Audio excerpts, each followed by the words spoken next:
Shares of the fast casual chain Portillo's having a strong week, up nearly 9%. The company reporting earnings in line with expectations yesterday, while revenues were a touch light, at least with expectations. Management saying traffic trends remain about the same, but waving a yellow flag a little bit about the lasting impacts of both commodity and wage inflation on that earnings call. Joining us now to discuss is Portillo's CEO, Michael Osanloo. And if I were from Chicago, I would never have said Portillo's. I would have known absolutely that it is Portillo's, and you serve Chicago hot dogs with all the works. I apologize for that. But, you know, I often look at, when I'm looking at restaurants, I look at overall, or companies like yours, I look at overall sales. Your overall sales were up very strongly. Your same store sales were up 4%. That is a good sign. Yeah. I guess my question is, how much of that increase in sales is related to price increases, and how much of it can be attributed to actually stronger traffic, more people coming in and visiting your outlets? Well, first, nice to see you, Tyler. Thank you for that. And we'll send you a chocolate cake so that we will be indelibly imprinted on your brain. I love that. We were the beneficiaries of a little bit of pricing in Q3, and our traffic was down a little bit. But what we're excited about is the trends going into the fourth quarter. We're very optimistic about where our business is. And I would tell you that Q3 felt a lot more typical of a pre-COVID world, like a 2019. There tends to be an ebb and flow in the restaurant industry. Q3 tends to be a little bit sluggish with back to school, et cetera.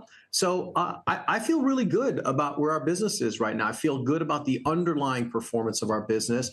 And I actually feel great about the margins that we generated in Q3. So I'm very bullish on Portillo's. So tell us how rising prices, both for labor and for inputs, which would be food and materials, how are those affecting business? How are they running? Well, look, it's I don't want to be overly Pollyanna and optimistic, but it's getting better. Every week it's getting a little bit better. Our labor inflation in the quarter was up 1.9%. It's 4.8% for the year.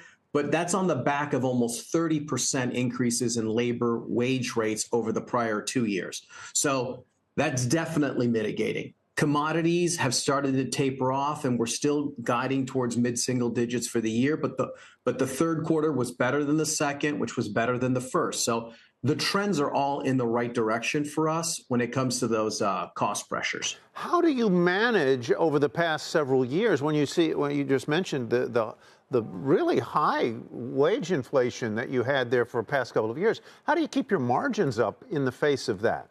What do you do? Yeah, it's a tough. It is really tough. It's undeniably tough. I think it's been an incredibly, I don't know, what's the word, VUCA, volatile, uncertain experience for restaurateurs over the last couple of years. Obviously, pricing has to play a role in that, and I think we've all felt that pinch in the wallet. The good news is, you know, we've not taken any pricing in the back half of this year. We've committed to not taking any pricing, and I think that that's coming down. But there's a lot of pick and shovel work, right? So on one hand, commodities have gotten better, but our teams have done great work in sourcing our beef from alternate sources, buying from Australia, going through different kinds of smart moves. We've gotten really good at labor optimization. You know, we're building kitchens that are more friendly for our team members. There's less conveyance. This is a term I had to understand, but it's like walking back and forth in a kitchen is wasted effort. So we have modular systems where a team member can grab the French fries that's just right underneath them, dump them into the fryer with minimizing the steps. So we've gotten really smart about wasted effort in our kitchens, about being creative and thoughtful on the supply chain. And all of that has made us a better operator.